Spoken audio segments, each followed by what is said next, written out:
जय हिंद दोस्तों। मैं रमाकांत जायसवाल स्वागत करता हूं आप सबका study with Rama YouTube channel पर। दोस्तों हम सब क्या पढ़ रहे हैं? भारतीय राज्य व्यवस्था यानी इंडियन पॉलिटी दोस्तों पढ़ रहे हैं। और भारतीय राज्य व्यवस्था के दोस्तों इस क्रम में आज हम पढ़ने वाले हैं दोस्तों कि भारतीय संविधान के कुल कितने भाग हैं। आप सब जानते हैं दोस्तों कुल 25 भाग हैं। उन भागों से दोस्तों क्या होता है, क्वेश्चन पूछे जाते हैं। तो आज उसके बारे में पढ़ने वाले हैं कि हमारे भारतीय संविधान में दोस्तों कुल कितने भाग हैं और उनसे क्या क्वेश्चन पूछा जा सकता है। तो आप सब क्या करेंगे, बहुत ध्यान से वीडियो को देखते चलेंगे और सुनते चलेंगे। या दोस्तों जो एम लक्ष्मीकांत भारतीय राज्य व्यवस्था की जो सबसे अच्छी बुक मानी जाती है दोस्तों, एम लक्ष्मीकांत एक तरह से दोस्तों उस बुक का या क्या है, क्रक्स है उसका निचोड़ है। तो जो दोस्तों इस वीडियो को देख रहे होंगे वो लोग क्या करेंगे, पहले वीडियो को अच्छे से 2-3 बार देख लेंगे, उसके बाद जाके इस बुक को पढ़ेंगे तो उनकी सारी चीज़ें एकदम क्रिस्टल क्लियर हो जाएंगी। क्योंकि सबसे अच्छी बेहतरीन बुक दोस्तों भारतीय राज्य व्यवस्था के लिए यही मानी जाती है। तो आप यहाँ से जब वीडियो को देख लेंगे तब बुक को पढ़ेंगे तो सारी चीज़ें आपको यह पता चलती जाएंगी कि आपको क्या क्या लेके पढ़ते रहना बुक में और कौन सी चीज़ें हैं ऐसे जिनको आप स्किप कर सकते हैं, जिनको छोड़ सकते हैं। यह वीडियो दोस्तों 3 एग्जाम के लिए फुल रूप से डेडिकेटेड है दोस्तों। जब भी समीक्षा अधिकारी की वैकेंसी आने वाली है दोस्तों 2023 की, जो लोग आरओ की प्रिपरेशन कर रहे हैं, अगस्त में दोस्तों इसका नोटिफिकेशन आ जाएगा, तो इसकी जो तैयारी कर रहे हैं। और जो लोग दोस्तों यूपी पीसीएस 2024 और आईएएस 2024 की तैयारी कर रहे हैं दोस्तों, उनके लिए बहुत लाभदायक है। और उन लोगों के लिए कंपलसरी है दोस्तों, अनिवार्य है कि दोस्तों यह एम लक्ष्मीकांत की बुक जरूर आप सिलेक्टेड चीज़ों को इससे पढ़ते रहें। और जो लोग दोस्तों और किसी एग्जाम की तैयारी कर रहे हो जहां पे दोस्तों इंडियन पॉलिटी भारतीय राज्य व्यवस्था की क्वेश्चन आते हैं दोस्तों, आप सब जानते हैं दोस्तों वनडे के कोई भी एग्जाम हो या अदर की कोई भी एग्जाम हो, भारतीय राज्य व्यवस्था से संविधान से कोई ना कोई क्वेश्चन पूछा जाता है। तो वो लोग भी क्या करेंगे दोस्तों, उनके पास अगर कोई भी बुक होगी भारतीय राज्य व्यवस्था की तो वहां से जाके दोस्तों इस चैप्टर को पढ़ लेंगे, इस खंड को पढ़ लेंगे, तो आपका एग्जाम के हिसाब से दोस्तों सारी चीज़ें क्लियर हो जाएगी। टू दी पॉइंट चीज़ें आपको एकदम अच्छे से कंठस्थ हो जाएंगी। देखिए इसमें हम दोस्तों क्या करेंगे, टू दी पॉइंट चीज़ों को ही लेके चल रहे हैं, वही चीज़ें लेके चल रहे हैं दोस्तों जहां से एग्जाम में सीधे क्वेश्चन पूछा जा रहा है। आपको पूरी बुक या पूरी सारी चीज़ें नहीं पढ़ाई जा रही, सिर्फ वही इतना पढ़ाएंगे हम दोस्तों जहां से आपका एग्जाम क्लियर हो सके। आप वही चीज़ों को सिर्फ देखते चले। बाकी आप सबके पास दोस्तों अपने अपने एग्जाम के हिसाब से आपके पास बुक होती है, तो आप सब क्या करेंगे दोस्तों, अपना सेल्फ स्टडी करते रहेंगे। क्योंकि सेल्फ स्टडी का भी दोस्तों अहम सबसे ज़्यादा योगदान दोस्तों आप देखेंगे आपके सिलेक्शन में, आपकी सेल्फ स्टडी आपके खुद के बनाए नोट से ही होते हैं। तो आप यहाँ से देखिएगा कि किस तरह से आपको पढ़ना है, कैसे चीज़ों को याद रखना है, आप इस तरह से देखते चलेंगे और जहाँ ज़रूरत होगा दोस्तों आप अपना नोट्स भी बनाते चलेंगे। तो चलिए हम आज के अपने टॉपिक्स की तरफ बढ़ते हैं और देखते हैं दोस्तों कि किस तरह से आपको कौन सी बातों को याद रखना है। देखिए तो अगर हम बात करें दोस्तों मूल रूप से संविधान में क्या क्या बातें शामिल थी, तो देखिए मूल रूप से दोस्तों जब हमारा संविधान ओरिजिनल संविधान बना था तो मूल रूप से संविधान में दोस्तों 395 अनुच्छेद थे, 22 भाग थे और 8 अनुसूचियां थी। तो आप याद रखिएगा दोस्तों जो हमारा संविधान बना था, जो हमारा ओरिजिनली संविधान बना था, तो उसमें कुल 395 अनुच्छेद थे, कुल 22 भाग थे और 8 अनुसूचियां थी दोस्तों, जो मूल रूप से संविधान बना था। और जो हमारा दोस्तों आज वर्तमान में अगर हम संविधान में देखें तो लगभग दोस्तों 500 के करीब अनुच्छेद पहुंच गए हैं, 495 अलग अलग आंकड़े मिलते हैं दोस्तों। तो क्योंकि आप सब देख रहे हैं दोस्तों कुछ ना कुछ संशोधन होते रहते हैं, संशोधन जब होता है दोस्तों तो कोई ना कोई आर्टिकल, कोई ना कोई अनुच्छेद जुड़ते रहते हैं। तो इस तरह वर्तमान में हम देखेंगे दोस्तों तो लगभग 500 के करीब अनुच्छेद पहुंच गए हैं और वर्तमान में दोस्तों 25 भाग और 12 अनुसूचियां हैं। तो यह दोनों बातें दोस्तों याद रखने वाली और यहां से क्वेश्चन भी पूछा जाता है। क्वेश्चन यह पूछा जाता है दोस्तों कि मूल रूप से संविधान में कुल कितने भाग थे, तो मूल रूप से संविधान में दोस्तों 22 भाग थे। और वर्तमान में अगर आपसे पूछा जाए दोस्तों तो वर्तमान में आप देख रहे हैं दोस्तों हमारे संविधान में कुल 25 भाग हैं। इसी तरह दोस्तों अगर पूछा जाए कि मूल रूप से संविधान में कुल कितनी अनुसूचियां थी, कुल कितने शेड्यूल थे दोस्तों, तो मूल रूप से 8 थे, लेकिन वर्तमान में अगर हम देखें दोस्तों तो 12 अनुसूचियां यानी 12 शेड्यूल्स हैं। तो यह आंकड़ा याद रखिएगा दोस्तों, अलग अलग एग्जामों में यहां से आपसे क्वेश्चन पूछा गया है, पीसीएस में भी पूछा गया है, वनडे के एग्जाम में भी पूछा गया है दोस्तों, और जो समीक्षा अधिकारी की अभी वैकेंसी आ रही है दोस्तों वहाँ पे भी दोस्तों ये बहुत ही लाभदायक रहने वाला है। तो आप याद रखिएगा कि मूल रूप से संविधान में 22 भाग थे, वर्तमान में 25 भाग हैं। मूल रूप से संविधान में 8 अनुसूचियां थी, वर्तमान में कितनी अनुसूचियां दोस्तों, 12 अनुसूचियां। तो इन्हीं 22 भागों को दोस्तों हम विस्तार से देखने वाले, क्योंकि क्या होता है दोस्तों एग्जाम में सीधे सीधे क्वेश्चन दे दिया जाता है कि निम्नलिखित भाग किससे संबंधित है या कौन से अनुच्छेद इस भाग के अंतर्गत आते हैं। यहाँ से आप देखेंगे हमेशा कोई ना कोई क्वेश्चन पूछा जाता है या चीज़ें रटने वाली होती है। देखिए कुछ चीज़ें कॉन्सेप्चुअल होती है, कुछ चीज़ें रट्टाफिकेशन वाली होती है। तो यह दोस्तों सीधे सीधे रटने वाली है। आप इसका चार्ट बना लेंगे और दीवार के सामने चिपका लेंगे, बार बार इसको देखते रहेंगे तो आपको चीज़ें याद होती चली जाएंगी। तो चलिए देखिए क्या क्या याद रखना है। देखो देखिए 22 यहाँ पर देखेंगे दोस्तों सारे 25 के 25 भाग शामिल किए गए, 22 भाग जो पहले ओरिजिनली रूप से थे और जो बाद में 3 और ऐड किए गए दोस्तों, जिनको मिलाकर 25 भाग या हो गया है, तो उनको आप अच्छे से देख लीजिए। देखिए यह इमेज फॉर्म में है दोस्तों, आप सिर्फ क्या करेंगे, सुनते चलेंगे, बाकी आपकी सारी चीज़ें कंठस्थ हो जाएंगी। आप बस वीडियो को सुनते चलिए, मैं इसको जरूर क्लियर करवाता चल रहा हूँ। तो देखिए क्या आपको याद रखना, बस ध्यान से चीज़ों को सुनिए और किस तरह से आपसे क्वेश्चन बन सकता है, बस आप उसको देखते रहिए। तो आप यहाँ देख रहे हो दोस्तों 25 के 25 भाग दिए गए हैं, तो आप इनको बस ध्यान से सुनते चलिए और समझते चलिए। देखिए तो सबसे यहाँ देखिए दोस्तों, यह भाग दिया गया है, इधर दोस्तों अनुच्छेद दिया गया है और उस भाग का दोस्तों यहाँ पर नाम दिया गया है। तो सारी चीज़ें आपको याद रहेंगी, तभी आपका एग्जाम में काम बनेगा। तो देखिए अगर हम बात करें दोस्तों भाग 1 में, तो भाग 1 का क्या नाम है दोस्तों, संघ और उसका राज्य क्षेत्र। इसमें कहाँ से कहाँ तक अनुच्छेद दिया गया, 1 से 4 तक। तो आप इसको सीधे सीधे ऐसे याद कर लेंगे दोस्तों कि जो भाग 1 है और भाग 1 किससे संबंधित है दोस्तों, तो भाग 1 जो है वह संघ और उसके राज्य क्षेत्र से संबंधित है। इसमें जो अनुच्छेद दिया गया है दोस्तों, वो अनुच्छेद 1 से लेकर अनुच्छेद 4 तक दिया गया है। जो हमारा दूसरा भाग है दोस्तों, भाग 2, वह किससे संबंधित है, तो भाग 2 दोस्तों नागरिकता यानी सिटीजनशिप से संबंधित है। इसमें जो अनुच्छेद दिया गया है दोस्तों, वह अनुच्छेद 5 से लेकर 11 तक दिया गया है। यानी जो भाग 2 है वो किससे संबंधित है, नागरिकता से संबंधित है। इसमें जो अनुच्छेद आते हैं वो अनुच्छेद 5 से लेकर अनुच्छेद 11 तक की चीज़ें आती हैं। जो हमारा नेक्स्ट भाग है दोस्तों, वह है भाग 3। यह किससे संबंधित है, यह संबंधित है दोस्तों मूल अधिकार से। इसमें कौन सा अनुच्छेद शामिल किया गया, तो इसमें 12 से लेकर 35 तक की अनुच्छेद आते हैं। यानी जो हमारा तीसरा भाग है दोस्तों, वह तीसरा भाग मूल अधिकार यानी फंडामेंटल राइट से संबंधित है। और इसमें जो अनुच्छेद शामिल किया गया है दोस्तों, अनुच्छेद 12 से लेकर अनुच्छेद 35 तक की बातें मूल अधिकार के अंतर्गत आती हैं। जो नेक्स्ट भाग है दोस्तों, वह है भाग 4। यह किससे संबंधित है, यह संबंधित है दोस्तों राज्य के नीति निर्देशक तत्वों से। इसमें कौन सा अनुच्छेद आता है, इसमें अनुच्छेद 36 से लेकर 51 तक आता है। यानी जो भाग 4 है दोस्तों, वह किससे संबंधित है, भाग 4 जो हमारा वह राज्य के नीति निर्देशक तत्वों से संबंधित है, यानी डीपीएसपी से संबंधित है। और इसमें जो अनुच्छेद आता है दोस्तों, वह अनुच्छेद 36 से लेकर 51 तक इसमें आता है, भाग 4 के अंतर्गत आता है। अब हम देखेंगे दोस्तों हमारा जो अगला भाग है वह भाग 4 है। इसको दोस्तों बाद में जोड़ा गया था, तो आप याद रखिएगा दोस्तों, यह जो भाग 4 है ए है, इसको क्या किया गया था, बाद में इसको जोड़ा गया था। तो इसको आप अलग से याद रखेंगे। तो भाग 4 ए किससे संबंधित है दोस्तों, यह संबंधित है मूल कर्तव्य यानी फंडामेंटल ड्यूटीज से। इसमें जो अनुच्छेद है दोस्तों, वह अनुच्छेद 51 का है दोस्तों, इसको भी बाद में जोड़ा गया था। यानी जो भाग 4 का है, जो भाग 4 ए है दोस्तों, वह मूल कर्तव्यों यानी फंडामेंटल ड्यूटीज से संबंधित है। और इसमें मात्र एक अनुच्छेद है दोस्तों, अनुच्छेद 51 का। देखिए यह दोस्तों याद करने वाली चीज है, इसमें कुछ बहुत समझाने वाली बातें नहीं है। तो यह आप दोस्तों क्या करेंगे, याद रखेंगे इसको, क्योंकि यहां से सीधे सीधे क्वेश्चन पूछा जाता है।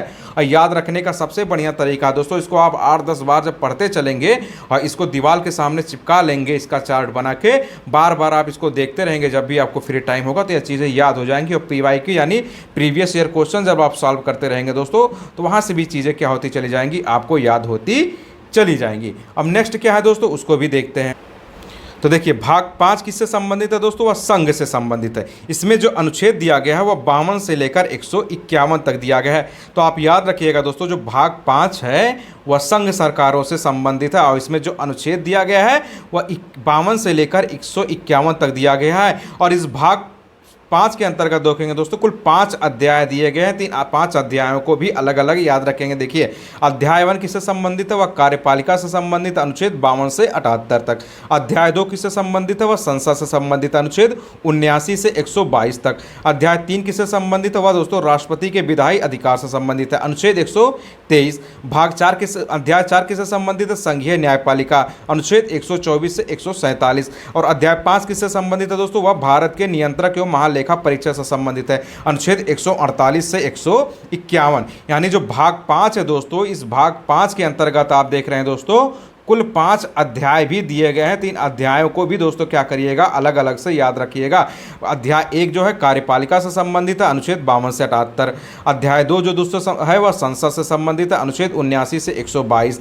अध्याय 3 जो है दोस्तों वह राष्ट्रपति के विधायी अधिकार से संबंधित है, अनुच्छेद 123। अध्याय 4 जो है दोस्तों वह संघीय न्यायपालिका से संबंधित है, अनुच्छेद 124 से 147। अध्याय 5 जो दोस्तों वह भारत के नियंत्रक एवं महालेखा परीक्षा जिसको कैग बोला जाता है दोस्तों, अनुच्छेद 148 से 151। इसको दोस्तों क्या बोला जाता है, कैग बोला जाता है। तो इसको शॉर्टकट में आप ऐसे याद कर लेंगे। अब दोस्तों अगला भाग जो दिया गया वह क्या है, भाग 6।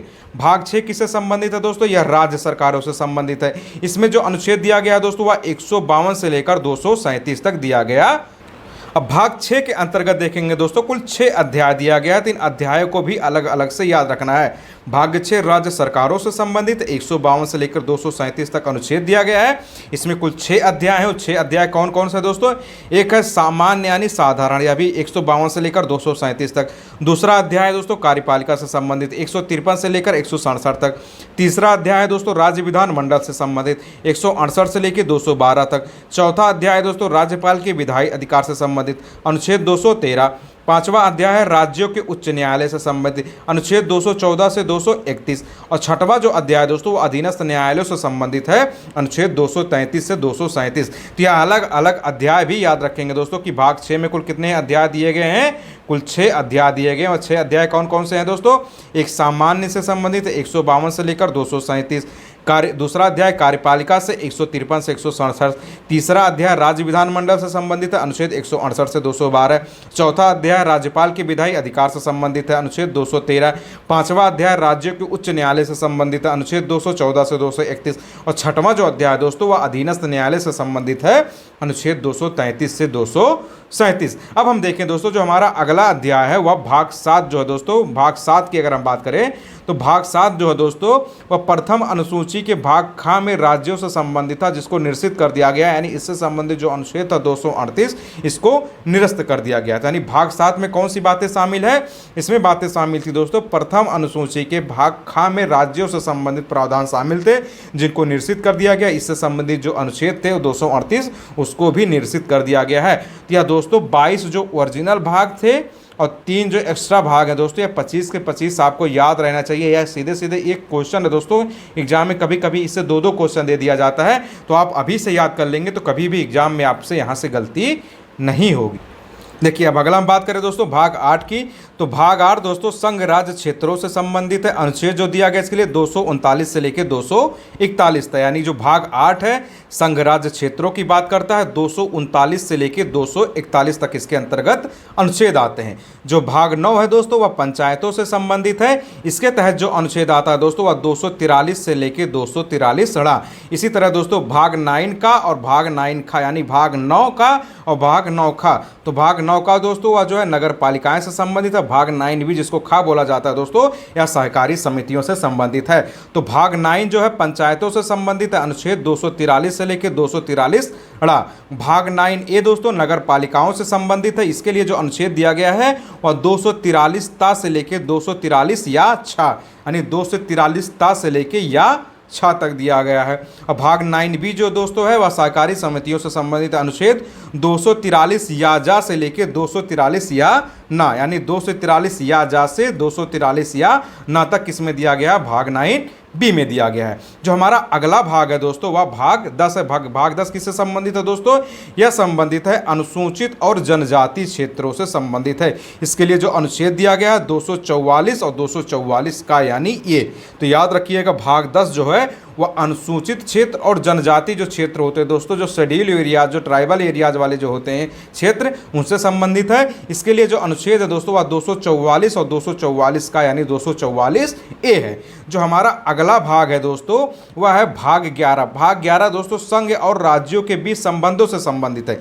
इसके तहत जो अनुच्छेद दिया गया है 245 से लेकर 263 तक दिया गया है। और भाग 11 के अंतर्गत दोस्तों कुल 2 अध्याय आते हैं। एक आता है विधायी संबंधी और एक अध्याय दोस्तों प्रशासनिक संबंधी। तो विधायी संबंधी जो अध्याय है उसके अंतर्गत अनुच्छेद 245 से लेकर 255 तक आता है।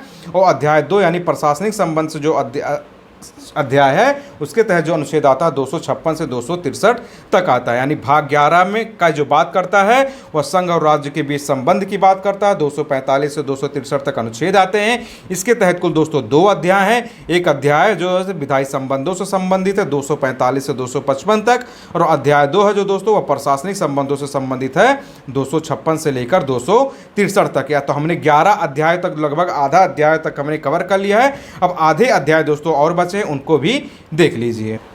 तो देखिए भाग 12 जो है दोस्तों वह वित्त, संपत्ति, संविदाएं और वाद से संबंधित है। इसके तहत जो अनुच्छेद दिया गया है 264 से लेकर 300 का यानी 300 ए तक, यानी जो भाग 12 है वह वित्त, संपत्ति, संविदाएं और वाद से संबंधित है। और जो अनुच्छेद है वह 264 से लेकर 300 का यानी 300 ए तक दिया गया है। इसके अंतर्गत दोस्तों कुल 4 अध्याय दिए गए। इन 4 अध्यायों को भी नाम याद होना चाहिए दोस्तों। भाग 12 के अंतर्गत कुल 4 अध्याय हैं। अध्याय 1 दोस्तों वित्त से संबंधित अनुच्छेद 264 से 291। अध्याय 2 उधार से संबंधित है, अनुच्छेद 292 से 293। अध्याय 3 जो है संपत्ति, संविदाएं, अधिकार, देयताएं, बाध्यताएं और वाद से संबंधित है, अनुच्छेद 294 से लेकर 300। और भाग 4 जो है दोस्तों संपत्ति के अधिकार से संबंधित है, अनुच्छेद 300 का यानी 300 ए। यानी भाग 12 जो दोस्तों उसमें 4 अध्याय हैं। अध्याय 1 वित्त से संबंधित अनुच्छेद 264 से 291। अध्याय 2 उधार से संबंधित अनुच्छेद 292 से 293।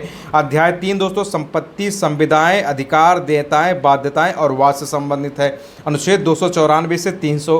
और अध्याय जो 4 है दोस्तों वह संपत्ति के अधिकार से संबंधित है, अनुच्छेद 300 ए। तो आप इसको भी याद रखेंगे। अब जो अगला अध्याय है दोस्तों वह भाग 13 है। भाग 13 जो दोस्तों वह भारत के राज्य क्षेत्र के भीतर व्यापार, वाणिज्य और समागम से संबंधित है।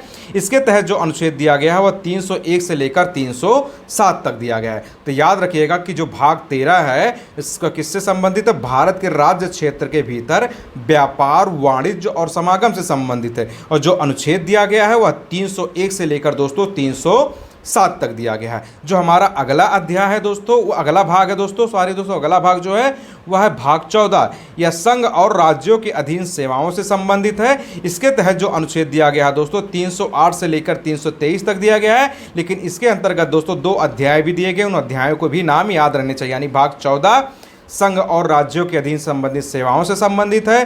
308 से लेकर 323 तक अनुच्छेद है। इसके तहत 2 अध्याय हैं, एक अध्याय सेवाएं से संबंधित है और 1-2 अध्याय दोस्तों लोक सेवा आयोग से संबंधित है। जो सेवाएं से संबंधित अध्याय उसके लिए अनुच्छेद 308 से लेकर 314 यानी 308 से 314। और अध्याय 2 जो दोस्तों लोक सेवा आयोग से संबंधित है, इसके लिए जो अनुच्छेद दिया गया है वह 315 से लेकर 323 यानी लोक सेवा आयोग 315 से 323 के अंतर्गत आता है। अब हमारा अगला भाग देखेंगे दोस्तों वह भाग 14 का यानी 14 ये। इस भाग को भी दोस्तों बाद में जोड़ा गया, इसको भी आप याद रखेंगे कि भाग 14 ये जो 14 का है इसको बाद में जोड़ा गया था। यह अधिकरण यानी ट्रिब्यूनल से संबंधित है। इसके लिए जो अनुच्छेद है 323 का से लेकर 323 खा यानी भाग 14 का यानी 14A जो है दोस्तों वह अधिकरण यानी ट्रिब्यूनल से संबंधित है। इसको बाद में जोड़ा गया है। इसके लिए जो अनुच्छेद दिया गया है दोस्तों वह 323A से लेकर 323 खा तक इसके अंतर्गत आता है। जो हमारा अगला भाग है दोस्तों वह भाग 15 है जो कि निर्वाचन से संबंधित है।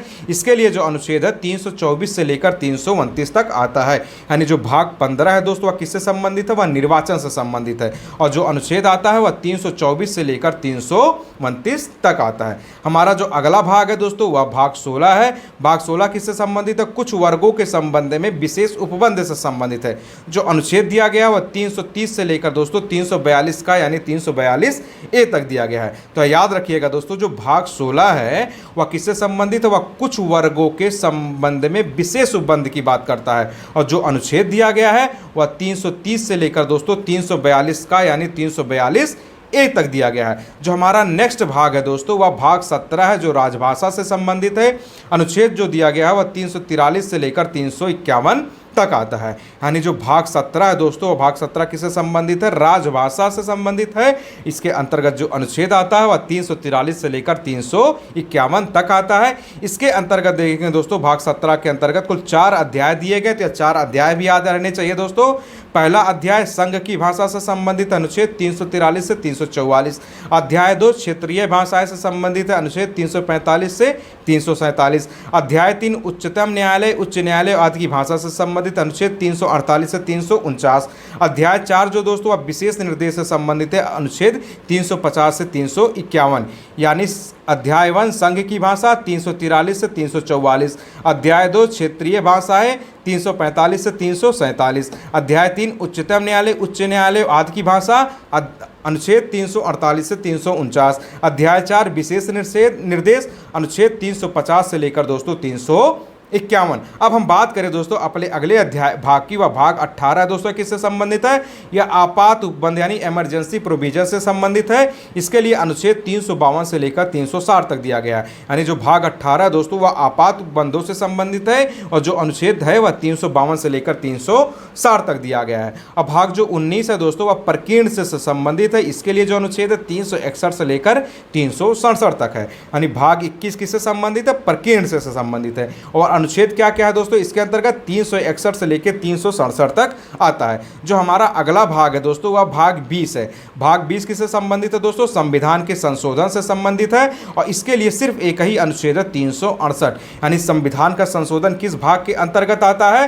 भाग 20 के अंतर्गत आता है। इसके से संबंधित अनुच्छेद कौन है? वह अनुच्छेद है दोस्तों 368। अब हम बात करें दोस्तों हमारे अगले भाग की, वह है दोस्तों हमारा भाग 21।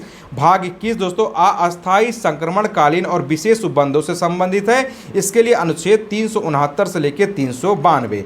यानी भाग 21 जो है वह अस्थायी संक्रमणकालीन और विशेष उपबंधों की बात करता है। इसके लिए जो अनुच्छेद है 369 से लेकर 392। हम अगले भाग की बात करें दोस्तों भाग 22। भाग 22 जो दोस्तों संक्षिप्त नाम प्रारंभ हिंदी में प्राधिकृत पाठ और निरसन से संबंधित है।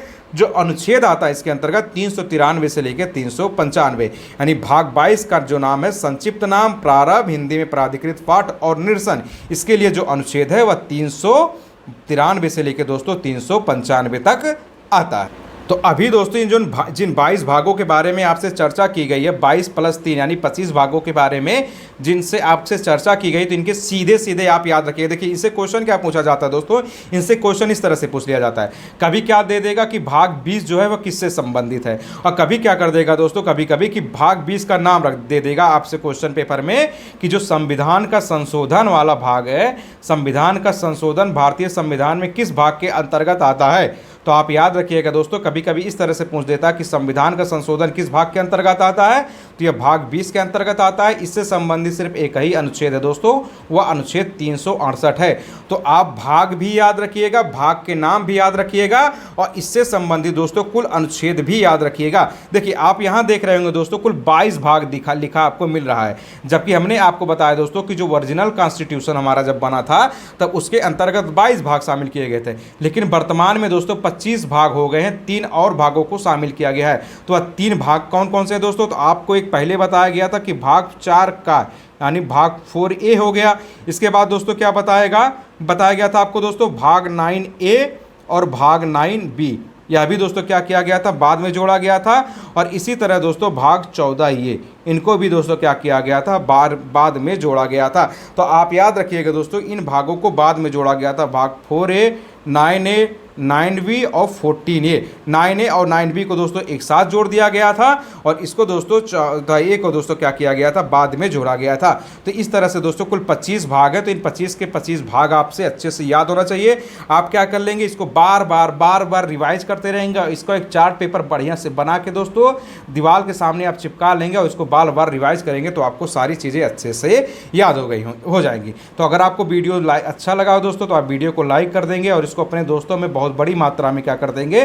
शेयर कर देंगे, क्योंकि आप सब देख रहे हैं दोस्तों आपके लिए टू दी पॉइंट चीज़ें डिस्कस की जा रही है और सिर्फ उन्हीं टॉपिक्स को दोस्तों आपसे कवर किया जा रहा है जहां से सीधे सीधे क्वेश्चन पूछा जा सकता है।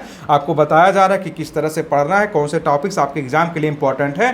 तो इतने सारी चीज़ें आपके लिए दोस्तों PYQ previous year question paper का एनालिसिस करके तैयार किया जा रहा है। तो आप सबके लिए इतना मेहनत किया जा रहा है दोस्तों, तो आप सभी वीडियो को लाइक कर देंगे, शेयर कर देंगे और चैनल को दोस्तों सब्सक्राइब कर लेंगे। अगर आपने सब्सक्राइब नहीं किया होगा स्टडी विथ रामा दोस्तों चैनल को सब्सक्राइब कर लेंगे। अगर आपके कोई डाउट रह जाते हैं, कोई सुझाव रह जाते हैं दोस्तों, तो आप कमेंट बॉक्स में दे देंगे, तो आपके सुझाव भी दोस्तों क्या किया जाएगा, उसका सलूशन आपको प्रोवाइड किया जाएगा। तो बहुत बहुत धन्यवाद दोस्तों आप सबका वीडियो देखने के लिए। जय हिंद माय डियर फ्रेंड।